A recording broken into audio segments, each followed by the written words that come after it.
I think we'll get started. Good evening and welcome to Virtual Insights in the studio with Brooklyn Metalworks. Thank you all so much for joining us. My name's Persephone Allen and I'm the curator of programs and engagement at the American Folk Art Museum in New York City.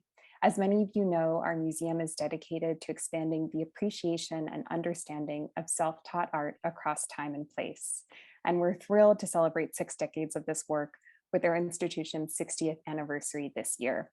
We are also grateful for opportunities like this to connect online, which would not be possible without your support. Thank you for donating to sustain ongoing virtual experiences like this one, our 60th milestone, and all of the incredible events we've organized this summer. As we tune in from our homes today, we want to begin by acknowledging that our museum stands upon the unceded traditional homelands of the Lenape Delaware peoples, and we honor members of this nation, past, present, and future. A few logistical notes before we start. This evening's conversation is being recorded and will be published online later this week. Many thanks to my colleague Richard Ho, our Director of IT, for tech support. Closed captioning in English can be activated by clicking on the CC button at the bottom of your screen. And tonight we're going to begin with brief introductions, followed by Aaron and Brian's demos and discussion, and we'll close with Q&A. And we invite you to share questions for Brian and Aaron throughout the program using the Q&A feature at the bottom of your screens, and we'll make every effort to respond to as many of these as possible at the end of the discussion. Today's studio visit and closer look into the art and craft of metalsmithing is inspired by the museum's current exhibition, American Weather Vanes, The Art of the Winds. Here you can see one of them in this slide, which is on view until January 2nd at our galleries at 2 Lincoln Square. And you can reserve free tickets online to see the exhibition, as well as order your copy of the accompanying book written by exhibition curator Robert Shaw. This exhibition is beautiful and features over 70 objects related to the production, collection, and interpretation of weather vanes as tools, as works of art, and objects of ritual, fantasy, status, and identity. It is curated by Robert Shaw, coordinated by Emily Jabalt, and includes additional interpretation by consulting scholar Joseph Zordin. Today's program is designed specifically to explore questions of process and materiality. And we're thrilled to be joined by artists and makers, Aaron S. Daly and Brian Weissman, who co-founded Brooklyn Metalworks, a co-working metalsmithing studio, education lab, and exhibition space in 2011. This collaborative studio setting is designed to foster exploration, encourage experimentation, and strengthen the knowledge of all involved. Maybe some of us on the call today have been in person or will in the future, because their classes are incredible. Since 2003, Aaron and Brian have taught jewelry and metalsmithing courses across the East Coast and continue to develop and lead innovative programming at Brooklyn Metalworks, where they also continue to maintain their studio and art making practices. We're excited and honored to share this virtual space, and I'd like to turn it over to Aaron and Brian. Hey, everybody. Hello, welcome. Thanks for joining us. What do we do? All right, we'll start the presentation. This is Brooklyn Metalworks. Well, yes, we're very excited that we're able to share with you some of the metalsmithing processes that we work with in our regular practice. And in relationship to this presentation, we wanted to start by showing you Brooklyn Metalworks proper, so that you had a sense of where the demonstrations that we will share with you are coming from. So this is the second floor of the studio. We have both teaching spaces and professional studio spaces with shared equipment, and we'll continue to introduce you to some of those processes now. But first, back to the museum.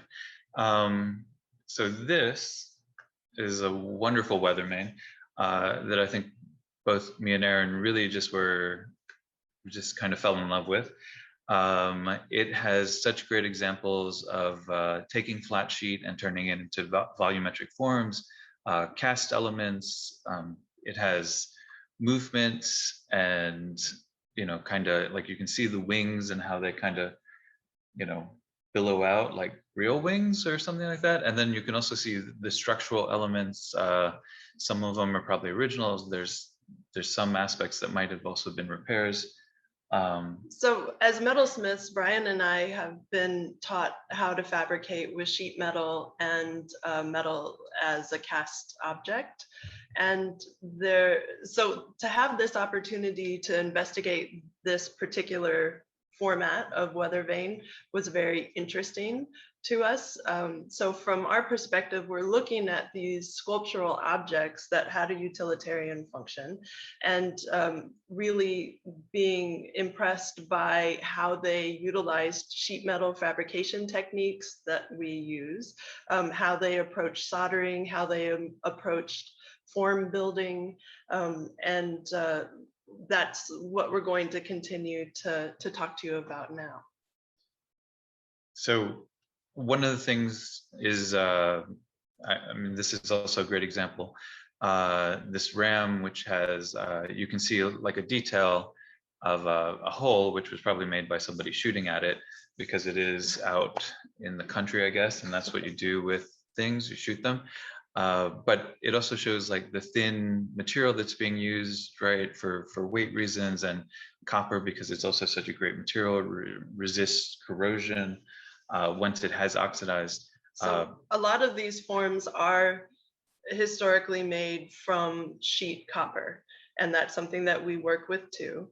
The copper in the sheet format is very thin, probably around 24 gauge. What does that mean? It's less than a millimeter. What does that mean? It's very thin. And we were looking at these images of this impressive ram because it shows you how they manipulated that sheet metal material and were able to create more volumetric form with relatively simple tooling. There isn't too much, like these pleats and darts not only facilitate that curvature, but they also indicate the growth patterns of the ram horn. So this is a very lovely example of that sort of pared down aesthetic that also serves a very utilitarian function. And then this is another example of using like really thin sheet metal, but then also giving it some structure. So these wings are like beautifully like kind of chased and you know, embossed, and but also made so that it can be functional and it's not gonna, the wings aren't gonna fly off. And yeah, it's not gonna collapse. Most of the weather vanes, so this is like the eagle before it, this is a really fantastic example of a sculpture in the round. Oftentimes the weather vanes have more of a forced perspective, and they might be very narrow in the back and then open up to possibly have a more fully realized feature in the front, like with a stag or a cow. But in the case of this piece, she's realized in the round, and in order for those wings to not collapse, they have to have this internal component built to hold the wings aloft. And so this is a drawing. We found this outside of the exhibition, but it's a good starting point for discussing like how things are fabricated and the design process. And so this is to scale drawing probably, and it kind of helps you figure out how much metal you need, what the, you know, functional aspects are, and what the structural requirements will be. And so this was a good starting point for these little videos that we made for you. So we're probably going to speed up some of these because they're a little bit on the boring side. Oops, or skip them. We might also skip them. So Brian drafted he inscribed the circle into this sheet of copper. That sheet of copper is 6 by 6 inch. And so it's about a 6-inch round piece of copper that he's now cutting with a pair of hand shears. So there are many ways to cut a piece of metal, but when the sheet is this thin, you really can go about cutting it quickly and very accurately with minimal tooling. So the hand shear is one way to do that. And then this is the Beverly shear, which is a type of bench shear that exists to help cut a curvature. So those blades are actually shaped in a way that allow you to do this kind of curving cut. And we're very fond of the Beverly shear. Brian and I use it a lot. So we'll kind of move you past things. So the point of that was to create the pattern for what will come. Yeah, and this is like these weather mains were actually made when you're mass producing something versus making a one-off. There are different techniques that you might employ, and so we found this other image that's absolutely wonderful, and it shows somebody holding their steel die for what is part of a grasshopper, and so this is kind of a mass-produced technique, but of course, you know, a very old one, but also kind of new in some regards. So this is a steel mold that has lines and grooves, and it allows you to place a flat sheet of metal and begin hammering it into that structure. And then I don't know if you can see it on the far right side, but he's holding up what happens after you've, you know, taken some time to kind of hammer it in with like either a wooden tool or a steel tool to kind of to pull up those details off of the steel mold.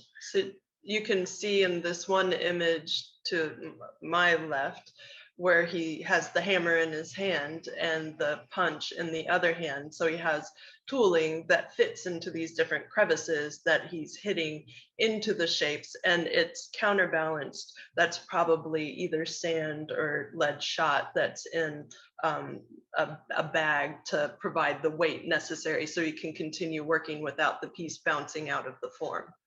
But we don't have these things. We're not professional weather main makers, but we do make objects of different sizes and shapes, and you'll see some later on in the program. But so we can improvise, and so this is, we've cut out the disc, and now we're going to start shaping it. And this one I will successfully speed up. Well, first maybe show them the sound. Can we give you just like a quick second of sound? Absolutely horrible. So you have to make sure you wear your hearing protection and all that stuff.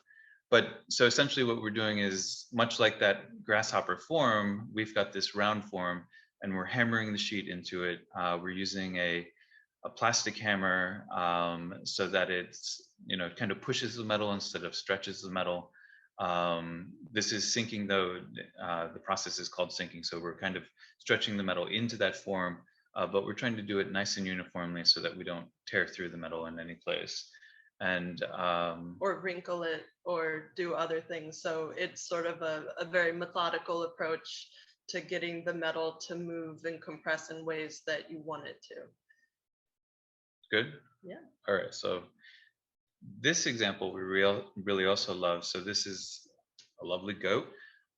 He has great examples of like texture, and then also, you know, shaping. There's like the tail, the head, you know, the head, the horns, like the ears. All of these are really, you know, great aspects. And so once you've, depending on the mold or depending on how you're making this, you might put in that texture into the tail or to the body. Because, you know, we're working with really thin material. So what was really fascinating to me was looking at all the different ways that they rendered a stylized like patterning of surface. So looking at fur and how it might lay and giving it that little bit of detailing to make the animal more realistic.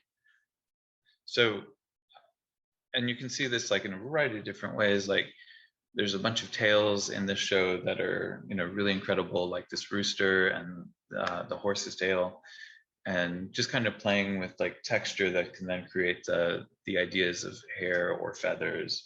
And it's beautiful. It also strengthens that otherwise very thin material. And here we have a squirrel, which I really love, that has like texture all over the body. And so this is a way to apply texture. So just so you get a little bit of an idea of what I'm working on, I decided to make a moon. And so over the sandbag, I was able to kind of knock in a couple of like crater shapes.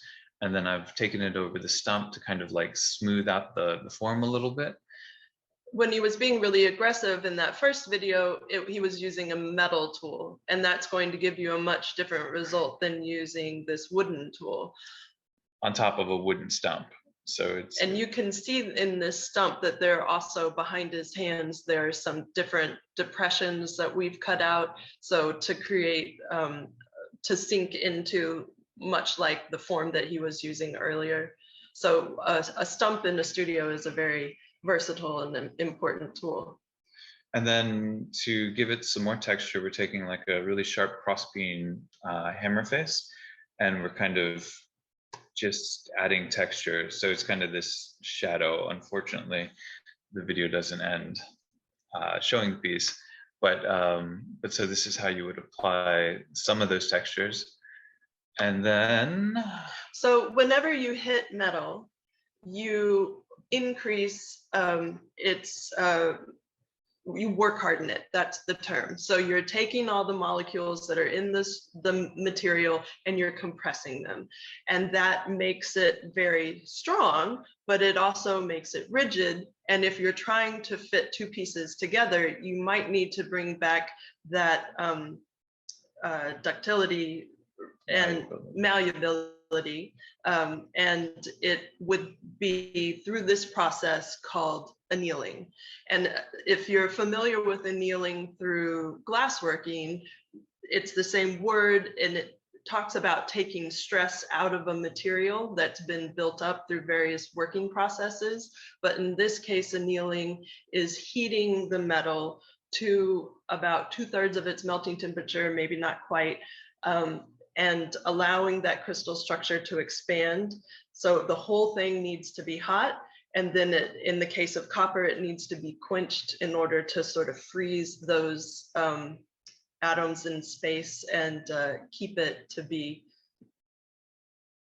malleable. And you can also see, like, after it's been heated, it's also oxidized. So it's become black or kind of like brown and patchy red and stuff like that. Yeah, copper, well, you can go on. Copper will naturally oxidize in the environment, right? Like we all know the Statue of Liberty story. She started out copper colored like a penny, and then over time with the salt air and acid in the environment, she turned green. So this is a little acid mixture that we use. It's a dilute 5% sulfuric acid solution that dissolves copper oxide. And that the liquid, the pickle itself, is green because the copper dissolves into the solution. So it starts out clear. Over time, as you use it, it takes that copper into the solution and turns it blue. And then this is the result when the copper is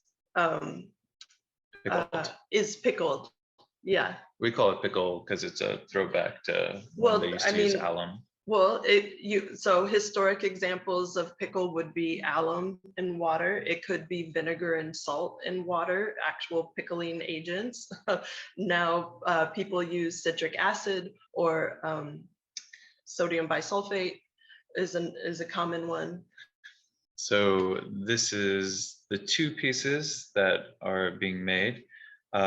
And then we thought we'd throw in this lovely weather vane from the museum also, because it had a moon and we're making a moon.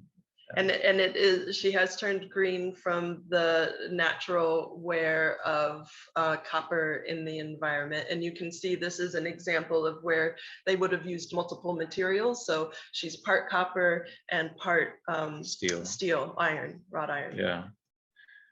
And then this is the soldering part. So we're taking the two pieces and we're going to make it into kind of a shallow form like a lot of the weather mains. We don't use lead in the studio because, as hopefully all of you know, lead is not good for you. And so what we're using is something called Foscop.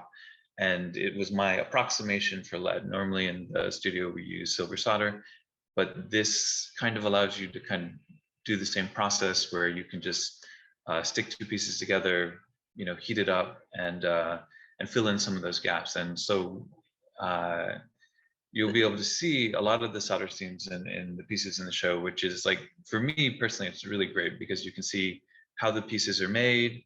And so that's just, once again, oxidized but soldered together. But you can see the solder seams, or the I guess the lead solder seams. And for me, it's just really interesting because you can see how things were puzzled together, what components were added where. And it speaks to the difference in the metals themselves, in the alloys, and how they're able to operate. With the low temperature metals like lead or tin or zinc, they can do things at lower temperatures. They can kind of act more as a thick, almost, you can kind of squish them around in a way that we're used to working for our own personal work. When we're brazing or working with a high temperature solder for fine metals, those solders, when they melt like water. They just go and they'll either pool, or they'll through capillary action just go down a seam. So being able to have this kind of squishy control over a join it's kind of nice, because it allows you to fill gaps, and it allows you to kind of play with what that surface can be. So that's what's happening here on this bear. Bear legs that I also really like. And you can just kind of see how they're attached. I think all of these are really great to look at. And this is just me sticking the piece in the water. I don't know why I thought that would be interesting. Well, what's partly interesting is that, now it's a hollow form, so it floats, right? And with copper, even though it was probably around 1600 degrees, maybe at its tops, as soon as it's quenched in water, it's cool. Any aspect of the copper that would have stayed out of the water would have still maintained its heat, but it very quickly can just cool down, and that's always kind of a surprise. This one we're also going to speed up because this is the least fun aspect of all of this stuff. But it's very real. It's like there are these things about making that can seem very exciting and romantic, but the reality of metalworking is that there's just a lot of time in the process, and you can't really cheat it. It's cleaning up these edges, taking the seam down, making it smooth. That's all part of the work that creates a very pleasing finish, and it's not to be skipped out on, even if it isn't necessarily the most fun, unless you're really interested in the final product. So this is using a belt sander, which is something that I would only do for large objects in my own work. Oftentimes you would see me sitting at a bench using a hand file, using sanding sticks, possibly using rotary tools to accomplish one of these processes. But the nice thing about having larger pieces of equipment is that it makes relatively short work of this kind of approach. Yeah, I usually tell my students this is the quickest way to destroy their project. So, but yeah, this is the belt sander. And then, oh look, so now this funny little moon-shaped lentil is soldered together. And if we were to, elaborate on this object further, maybe it would get attached to something else. Maybe it is already complete and it would go through a patination process where we would change the color or the surface of the metal. But yeah, this is it now. Which now brings us on to the other really fantastic part of the weather vanes is the cast elements that a lot of them have, or all of them have, I'm pretty sure. And a lot of these cast elements are made with zinc, right? And you can see in these pieces, well, so this is a mold. This is a mold. There's a lot of debate as to what this mold is for, but how it was used. But you can see it's a steel mold, and so this is something that would be kind of a more industrial kind of process, right? Like you can make a lot of these with a steel mold. What we're going to demonstrate is more of a one of a kind thing, and which would also be part of making a steel mold, but Yeah, so just the concept of casting, like taking molten metal and putting it into a cavity of a mold to take on that shape is an ancient technique. People from around the world have devised all different ways to make this process come to fruition. and so like I like this image too, because you could see that this dog has you can see from the feet are solid, like the whole front body is solid except for the ears, which are soldered on. I just wanted to include the tail because the tail is adorable. And it's either, I feel like it's probably been repaired a couple of times. And so you can kind of see that. Well, so why did they cast something? One of the most important things of a weather vane is that it have a weighted element. It needed to be heavier in one aspect of the design than the other so that it would move and tell you how the wind is blowing. So they had to strategize which components could be cast and which ones wouldn't be cast, which ones could be hollow fabricated. And so for us, it's very interesting to be able to look at these and see the way the materials have changed over time that give you a read on how it was fabricated, because this wouldn't or shouldn't have been obvious to whoever first owned this piece. Like after this came out of the production shop, it would have been as perfect as possible and it would have been finished. You can see the gilding has come off on this cow. In a lot of, and in the museum show, there's some really great information about the different processes that the surfaces have gone through, and they've taken a look at them, and there's, you know, sizing and for the gold leaf, and there's paint, and maybe there's paint and gold leaf, or maybe there's just paint, but there's always a really close attention paid to the detail of the surface of the pieces.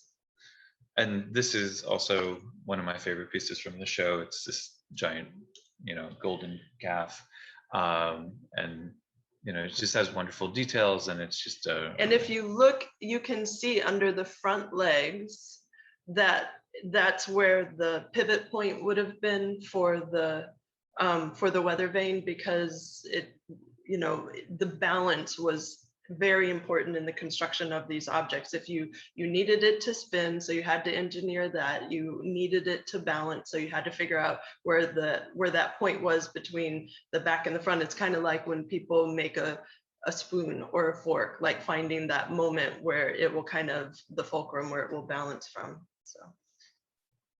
And then just kind of this highlights like the two different materials, you know, so you've got like a lot of zinc in the head and the front part of the body, and then the rest of it is copper. And then to demonstrate a little bit of this process, we decided that, we decided an acorn would be a wonderful thing. So this is the starting acorn, and then what we're doing here is a process called sand casting, and we're using a product called Delft Sand. So Erin is starting the process where you pack in half of the frame with the sand, and you kind of pack it in really tight. And this is a picture. I'm pretty sure it's a picture. Yeah.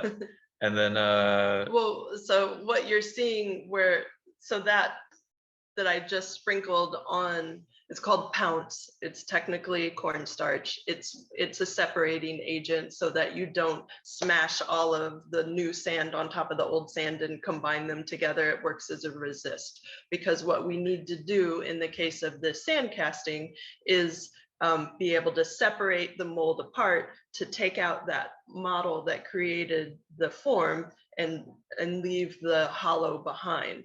So the reason we're doing this is because sand casting is traditionally the way many of these pieces would have been cast. It is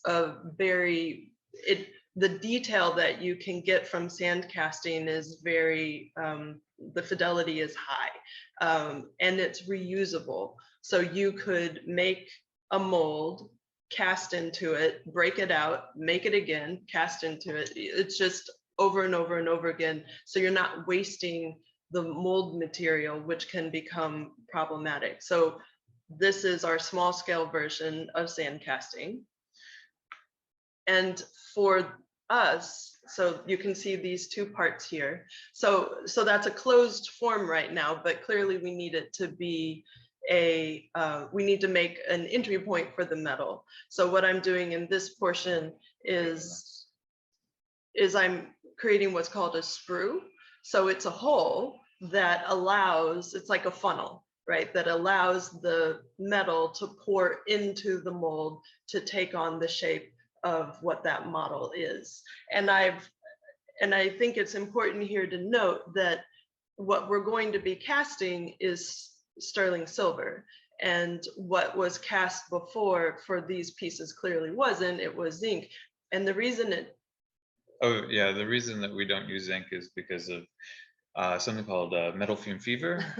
And so, or it has many other names. It has a lot of like names. the Monday shakes or something like that. Because it's affected people for a very long time. It's not good for you. You know, and so so silver though is much healthier. And but let's see so this next video is of the actual casting process. So we're going to speed this up because we're using, in all of these videos, we've been using an acetylene torch, and it's an atmosphere torch. So it's just acetylene mixing with the air. It doesn't have compressed air mixed in with it. And so it burns a little bit lower than if we were using an oxygen fuel mix. So Brian had preheated the crucible before adding the silver. And then we added the silver, and then we added flux, and the flux is it absorbs the oxygen, so that way you don't get a lot of oxygen in your silver, which can make it brittle and stuff like that. Yeah, and silver is a little tricky. You have to make sure it stays in the flame while you're heating it. Otherwise, it can absorb gas from the atmosphere and create porosity issues, and it can also oxidize. So you can see how he's getting it hot and it's starting to collect on itself. When most metals melt, they pull on themselves. So they create spheres. They pull to the greatest point of their mass. So they are always trying to bundle up on themselves. And here he's pouring it in. And you have to do that part so fast. And the whole time you have to keep your torch on the metal, because as soon as the metal, the torch is taken off of the metal, it starts to cool immediately. So you have to push it really fast. And Brian did an excellent job with this pour. And now we have our tiny little acorn, and the metal on top, the button, is what that would have been called if it had been greater. It's got a little teeny tiny button. That's the reservoir of extra metal that is necessary for casting to be done in to a great success. Without the button, then you can end up with porosity issues. Now, for silver, you can cast solid at this scale. Silver doesn't cast solid much bigger than this without extreme porosity. The same for brass. Copper is rarely cast. It doesn't really like that process. Gold. Whenever you see a statuary that is in a metal like brass or bronze, they're traditionally hollow, because anything really more than 5 millimeters and you start having a lot of issues with, well, of course there are bells and other historic pieces that are thicker. There's lots of examples of that, but they're typically not cast solid because of cost and because of weight. But in the case of the zinc castings for these pieces in the weather vanes, those lower temperature metals can cast solid without the same issues of these high melting temperature metals, which is another reason why they were using them. But silver, we have to pour silver in a way that it is completely confined because of that need of silver to always create a round edge. It wouldn't be able to cast flat into a mold like that eagle head that was open form without a back. It was just an open form mold. It would have always wanted to pull in on itself as it's cooling. So that's why for our sand cast demo, it is a completely closed form. Like the eagle head. Here's the eagle head. Feet, both the feet and the eagle head. And the feet are, so the head is the balance point. It's the weight that needed to be added to this piece. And then the feet, I think the feet were also cast for not only the weight, but also so that it could be a more solid connection point so that it wouldn't wear as quickly as something that was made in a hollow way. All right. Back to Brooklyn Metalworks. All right. So, well, so this is another view of the studio on the second floor where most of the demos that we just showed you took place. And so now I'll tell you a little bit about my work, because casting is something that I regularly work with in my own practice. Oftentimes my work is done in a way that utilizes wax for the cast element. And that's the lost wax casting process. It's different than the sand casting. So in the case of this flatware, the agate handles were a reference point to old flatware styles, and then the riffing on the texture of the pieces to create the silver fork, spoon, and knife components. So the handle is hollow and they were connected after they were cast. And the nice thing about wax is that you can create a form to complement and fit exactly over another piece. So there isn't any guesswork in that. And then this is another part of my work that is, this was from the lacquer graph series. So I'm working with found objects, and then creating in sheet metal, this time in silver, a structural component that intersects and interacts with the rest of the object. So lacquer is used to go over paper plate? Yeah, like a traditional paper bowl that you would find at a cookout, right? Like disposable objects in our life is what I was looking at in this, and trying to imbue it with preservation methods, the lacquer that are historic, and also the silversmithing techniques. And then this piece was for an exhibition that we did with the Museum of the City of New York, where we were looking at their historic silver collection. And I was very interested in creating flatware that dealt with identity and like the specific mark of a maker and of a person. And in this case, these are all objects that were made to go in your mouth. And so I bit these, identity, dent, right? With teeth, dent. So these are all relatively large objects, and they started with wooden forms that were then coated with wax so that then I could bite into them directly. And I definitely would have bit directly into the silver if I could have. So this was the closest I could get. And then my stuff. So this work's a little bit older right now, but it's it was done at a point when I was kind of looking at all of these silversmithing objects that were just kind of accumulating, and were kind of losing their meaning, and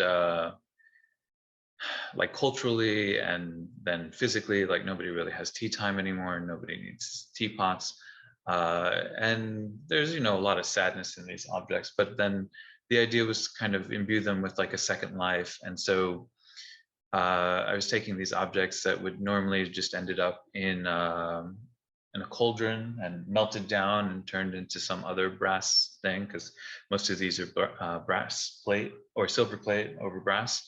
And so I started to cut these apart, and then these were sort of kind of plays on that, like these objects kind of losing their place in society, and then coming back together to kind of create these new pieces that people could appreciate. Because almost everybody would recognize these objects. A lot of times when people would see these, they would tell me how their grandmother had that identical set, or they remembered having, fancy dinners when they were children or something. But nowadays they just kind of sat in their cupboards. So a lot of times people would approach me to kind of give them a new life. And then more recently, I was been playing around with macaroni and various pasta shapes. And so this is a loving cup that was made out of a variety of different pasta shapes, because I also love pasta. And so I did hand fabricate the lasagna noodles, because lasagna is a very difficult noodle to work with, but you can see like the shells, and you can see all the different shapes of the pasta, from the spagliatelli to the lumaca. How big is this? So this is probably like 16 inches in diameter, and probably maybe 16 inches high. So it's a large loving cup. It was also part of the show that Erin made her spoons for. So this was at the Museum of the City of New York. Silver Then and Now. Silver Then and Now, show that Janine Felino put together. So so this was a reaction to one of their pieces in the permanent collection, and it was a lot of fun. And I've been playing with pasta ever since. But these are all cast elements that are then Foscop together, and then silver plated. So back to the studio. And that is kind of blurry. It is a little blurry. So this is a larger view of the studio, of all the activities that happen, or different spaces in the studio. These are some of the people who helped make. We want to give you an overview of what Brooklyn Metalworks is, right? Because Brooklyn Metalworks is a professional metalsmithing studio that also has classes and workshops. And this is a collage, like there's a terrible picture of me teaching, and then our other friends, there's a good one of Brian teaching, because we're very much committed to providing a professional workspace for artists who are practicing metalsmiths and jewelers, but we also want to teach people how to continue these techniques and traditions. So this is a collage image of some of our instructors from over the years. So yeah, we teach classes and workshops, and we have exhibitions. This was our first year of Anonymous Brooklyn, which happens during New York City Jewelry Week. This was our second year of Anonymous Brooklyn. We'll bring it back again this year, but for us, it's important to have this life cycle of what objects are in the world. So from learning how to make them, to making them professionally, to exhibiting them for the public to view, this sort of encapsulates like the concepts that go into the Brooklyn Metalworks ethos, I guess. And then let's see.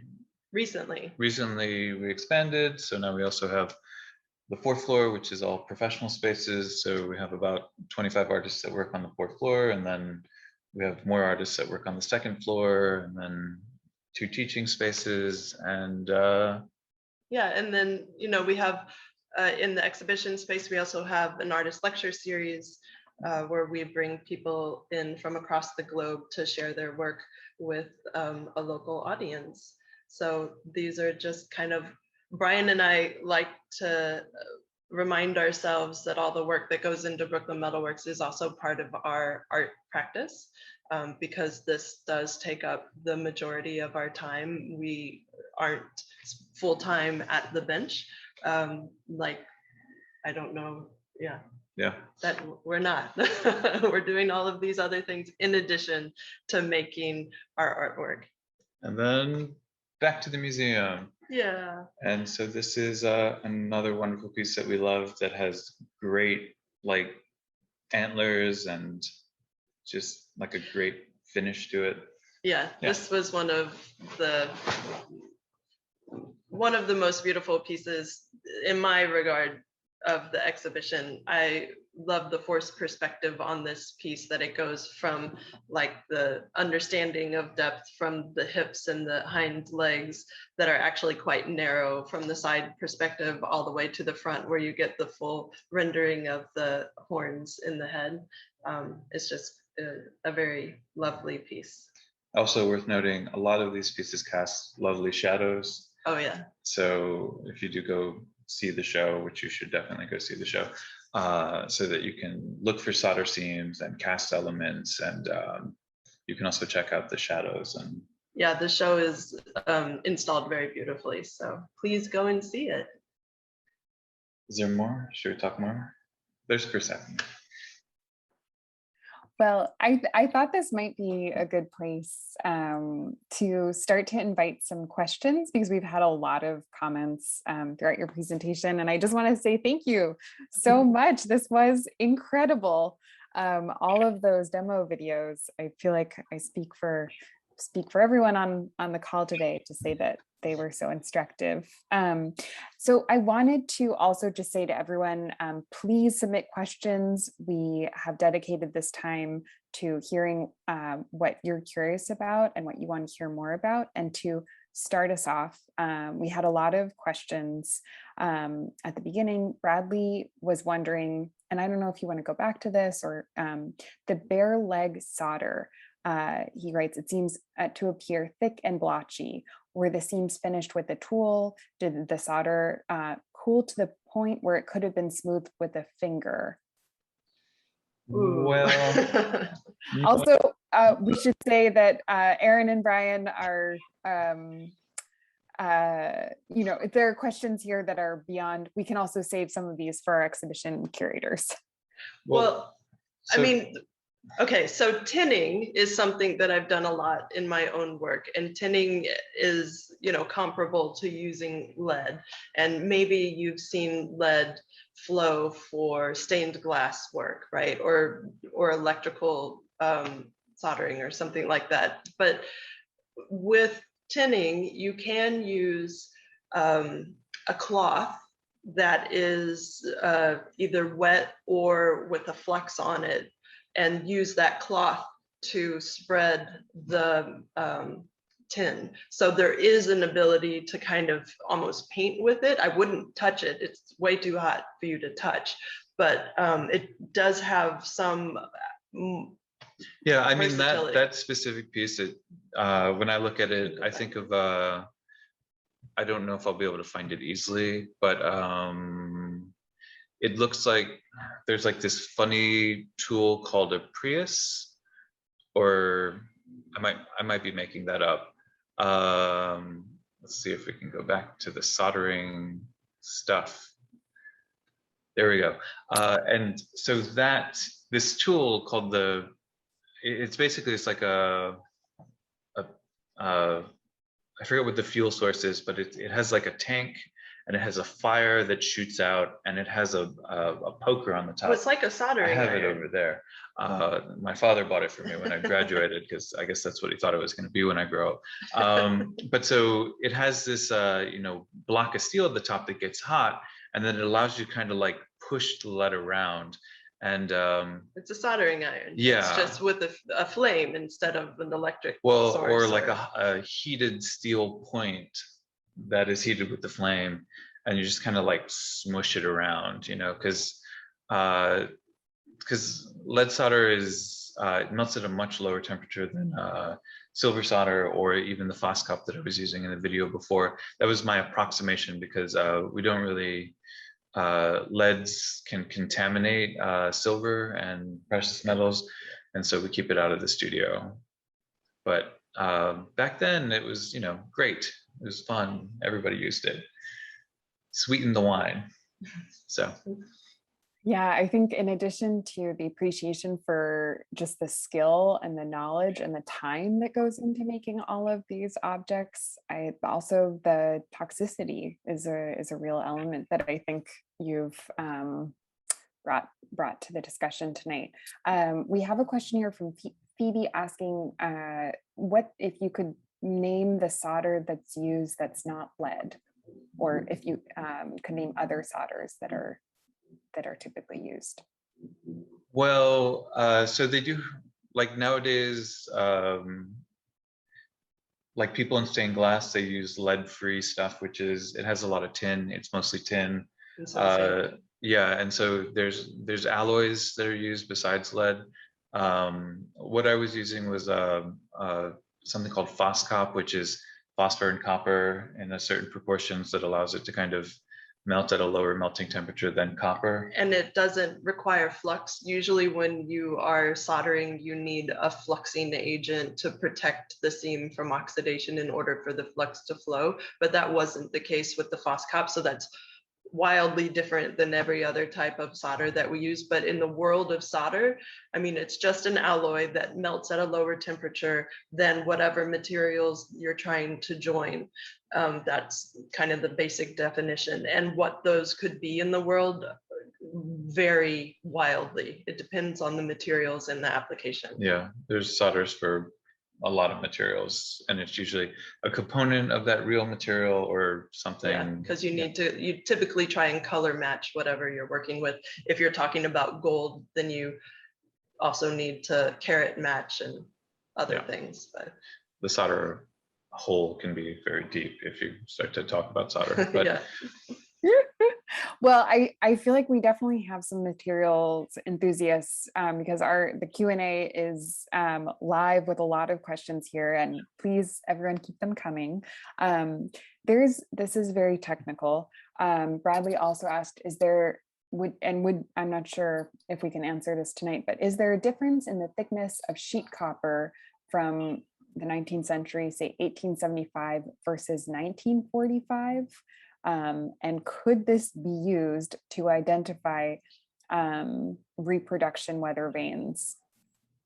Could this be used to date? And I can also say that we will have a conversation on scientific analysis with conservators this fall. So that would probably be a good to answer that. I mean, nowadays you can pretty much buy industrially produced any copper in any gauge. We call it mill product. Yeah. And then you can buy it in a standard sizing.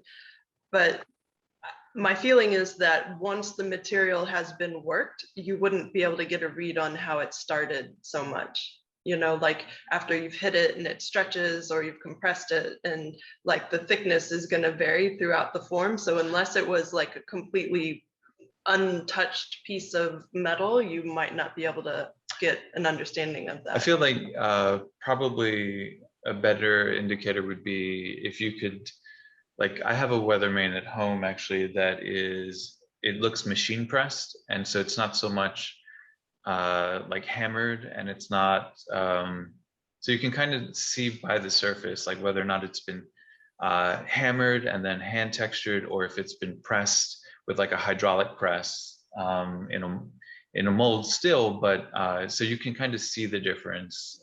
Yeah, I think working techniques would probably give you a better understanding of dating rather than the copper itself.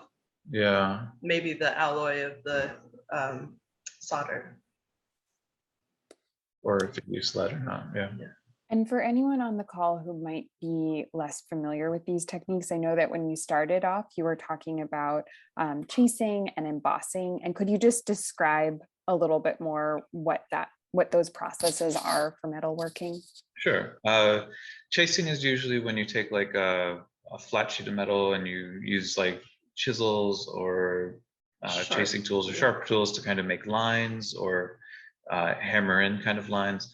And then embossing would be kind of like I think it's from a French word, or maybe, I don't know. Push.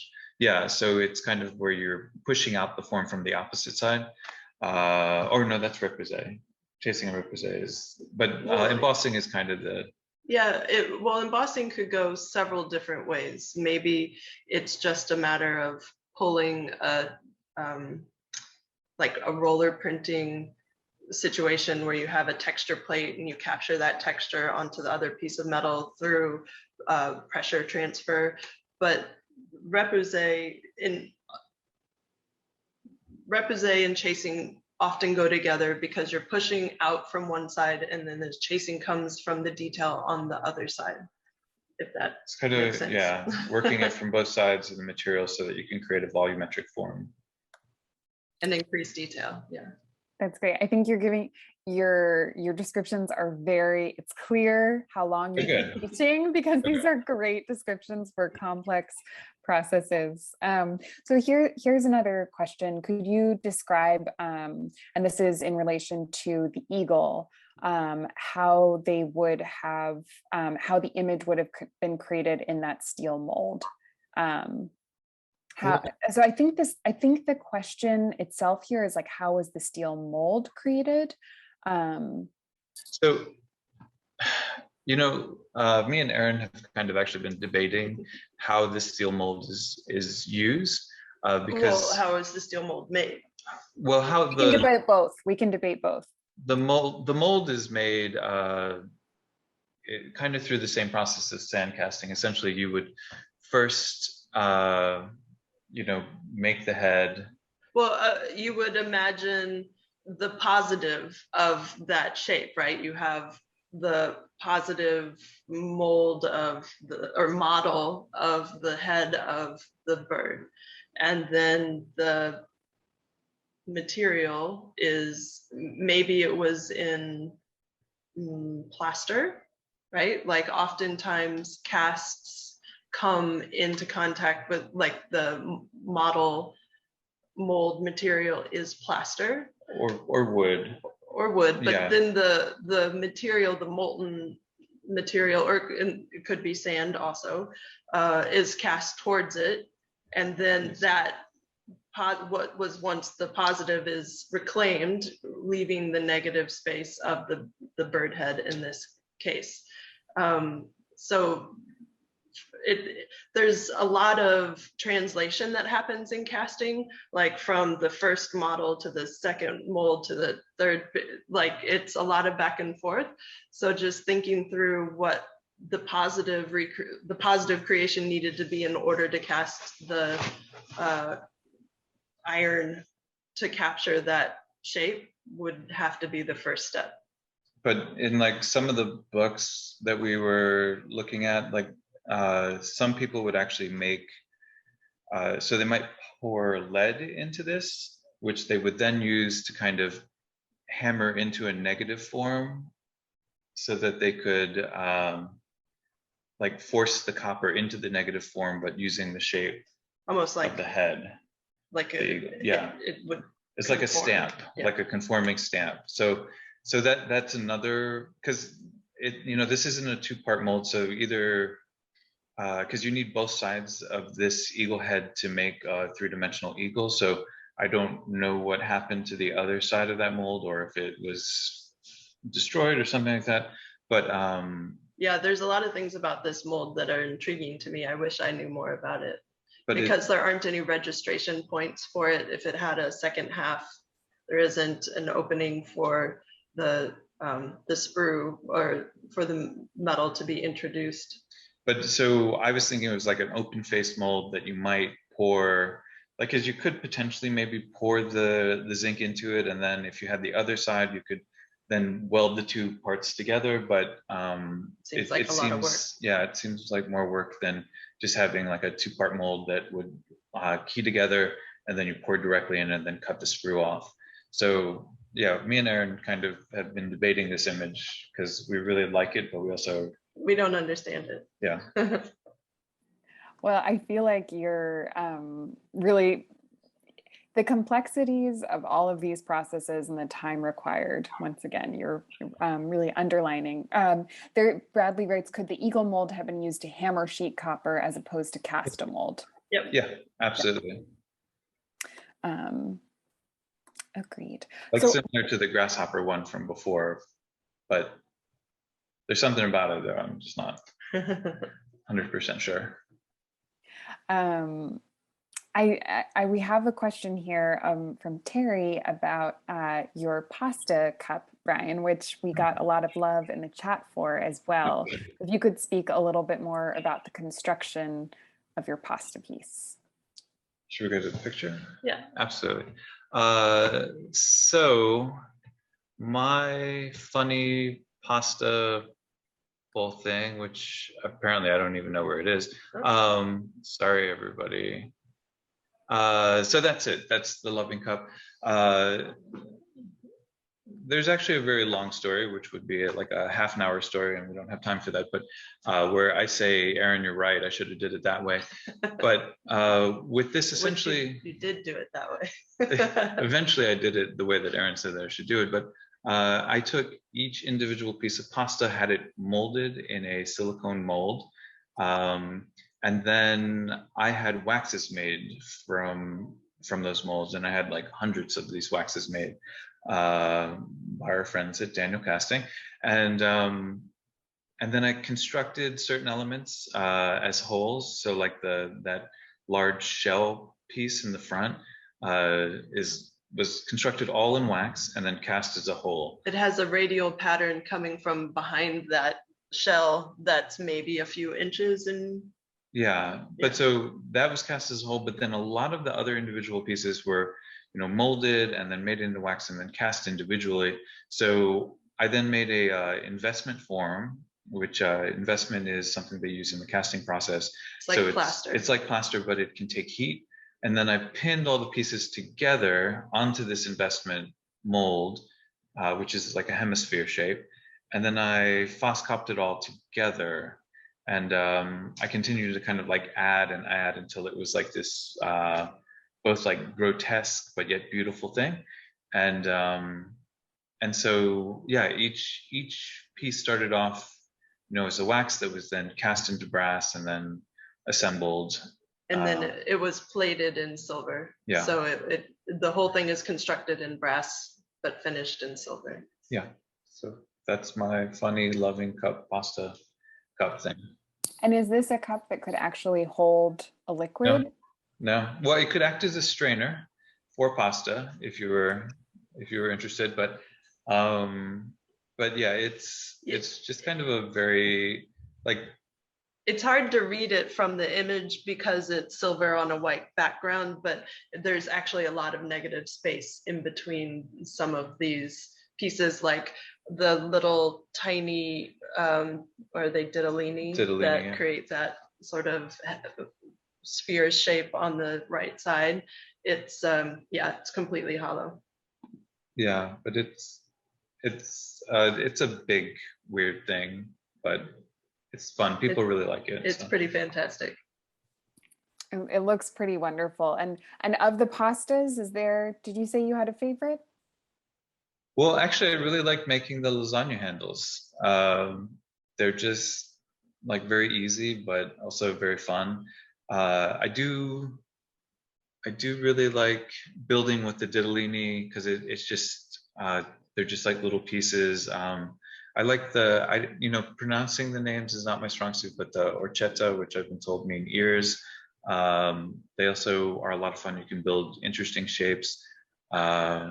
The spagliatelli, which I use for the legs. There's trumpet shapes that I also, there's just a lot of different types of pasta, all kind of stuffed into one bowl. So. Incredible. I want to share a few more questions that we have here. And there's one that's actually about a question about silver. And Phoebe asks, if silver is a less toxic material, does that explain the expense of silver for silverware compared with, and how, sort of silverware being expensive compared with silver plate or brass or stainless steel. When But it's silver, also, it's a much more finite material, right? Like, I mean, silver is antimicrobial and it is, Silver is a beautiful metal to work in. It's a beautiful metal to eat with. Like when you talk about mouthfeel or taste that is imparted through the eating process of your utensil, it's preferable, but silver just is a very expensive, precious metal. I mean, it isn't a cost that is related to, how I get to call it. It's just what the price is, the price. yeah, I mean, I mean, copper is what makes brass, and like copper is also antimicrobial, and you may see copper pop up a lot more in your lives now because, research shows that if things are made of copper or copper plated, you're less likely to get diseases from touching them. So But copper oxides are toxic, so that's why we don't eat with copper, and it also doesn't taste very good. Copper in cookware is usually clad to keep it, since it's so reactive. But yeah, but silver as a silverware material, it has a lot of longevity to it, right? So it's an investment in not only a valuable material of sorts, but the longevity of the material is there. Something that's plated inevitably has to be replated over time. And anything, yeah, silver. I love silver, so I will just only say good things about it. well, I'm thinking about just historically also, and probably, and in the current moment, when thinking about processes, it's also the mining of the silver and how expensive and laborious and taxing a process that is, and all those histories of where silver has come from and how it's been brought to this country. And so I think, how you said there was the solder hole, I was like, there's the silver. We could continue on that thread as well. We do have another silver question before we turn to something else. And Barbara asks, how do you keep your silver bowl so shiny? And it is really incredibly shiny. this is freshly plated, so that helps. But I do keep it in a silver cloth, which they sell these silver cloths at. Well, so yeah, there's lots of places that manufacture it, but it's a type of flannel that has silver embedded in the fibers. Silver or copper. Or copper. And basically what it does is it captures the moisture that's in the air before it gets to the silver so that it prevents it from oxidizing. So they sell, like silver bags for your silverware, and they sell larger bags for things like this. I just bought a large piece of fabric and then wrapped it in that. And luckily, when it's been at museums, they've always put it inside of enclosed space that is designed to reduce moisture in the air to prevent oxidation. But it has tarnished ever so slightly in the couple of years that we've had it. And I like it better, honestly, as it starts to grab this patina, because it shows off the textures a little bit more. So actually, I have some pictures of it in brass, and it really, it's like super dramatic in brass, and you can really see like the dark spots and the shinier spots. And so I was really hesitant to put it in silver, but I mean, it's just like this big glowing thing in silver. So I mean, they both had their selling points, but yeah, but the silver cloth, any type of barrier, and then of course keeping it away from moisture. Silver does, fingerprints, yeah, oils from your hands. Silver will, just naturally react with the world around it. It's just tarnishes. Yeah. And that's why you need servants to keep it clean and stuff. Yeah. Or metalsmiths who can help you. No, but that's one of the reasons why silver is also no longer, people in fashion. Yeah. Thinking again about the labor and the time. And it looks so spectacular in silver. We have a question from Ian that's going back again to, I know we talked a lot about thickness of metals used. So Ian writes, you mentioned that certain pieces could not be cast with a wall thickness of more than 5 millimeters. Is this, maybe that's not quite, is this because of the tendency of most metals to contract upon cooling? Do other, and then here it's, but don't other metals expand such as zinc? Yeah, maybe. I don't really work with zinc. That's not, yeah, I'm a fine metals person. It depends. I mean, all metals are going to expand when they're hot and contract when they cool. Well, and that, you remember in the part with the button, like there was the little top of the acorn. So that's why it's really important to have that little reservoir on the top, is because as it is contracting after it's been hot, it pulls some of that metal from the button back into. Yeah. So usually you want a larger button when you. And I don't want to misrepresent the history of metalsmithing. There's all kinds of things in the world that have been cast solid. It's definitely something that happens. It doesn't give you a good surface. All of that contraction creates porosity. So in most, like what I tell my students, like you have these tolerances that produce the best outcome. And for me personally, I've never cast anything in silver over a 5 millimeter thick wall, because that was what worked for me. But Yeah. you know, we have lots of examples of bells in the world that are way thicker than that because they had to be. And a lot of people, like, even they will cast, but then they just go back and they either grind it down to get rid of that porosity, or nowadays you can like laser weld or TIG weld. Or you hammer and planish it Yeah. to create a nice surface. So there's lots of ways to resolve it, but yeah. Well, I want to end by asking you to tell us about where exactly Brooklyn Metal Works is located, maybe Prospect Heights, is that? And if you could tell us about the kinds of classes that people might be able to sign up for. So we have a variety of classes for absolute beginners to professionals. If you wanted to learn fabrication, direct metal techniques for jewelry, we offer a wide variety of those classes. We also offer waxworking for casting. We don't actually do casting in our studio. We utilize the services in the Diamond District here in New York City. We do all kinds of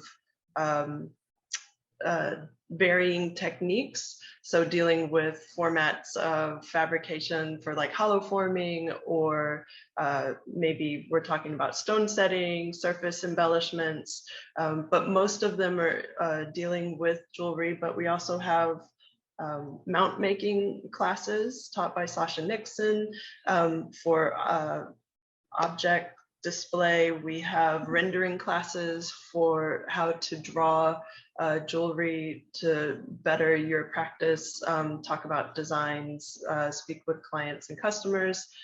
Object making classes where you could learn how to fabricate a bowl, raise a bowl, or fabricate a spoon.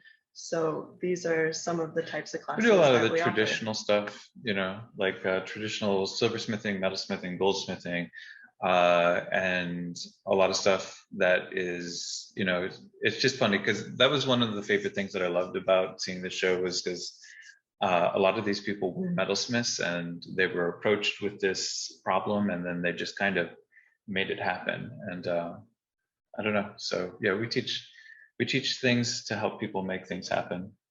You know, everything from drawer pulls to, you know, functional objects and silverware, yeah, or jewelry. Yeah. I'm gonna put the Brooklyn Metal Works website in the chat. It's on the Folk Art Museum's website. It's been in some of the emails, and we really hope that you check it out and sign up for some of these classes so you can learn directly from Brian, Aaron, and their colleagues. And I just want to thank you again for this incredible talk and all of these instructive videos. I think we all have a profoundly new appreciation for these objects. And for everyone on the call, I also want to say that we have closer look tours for the American Weather Vanes exhibition that are happening throughout this month, this summer, into the fall. And next month, we'll have a panel on art, agriculture, and climate change on August 5th. So please join us again for those, and have a great evening. Thank you, everyone. Thank you. Thank you. Bye. Bye.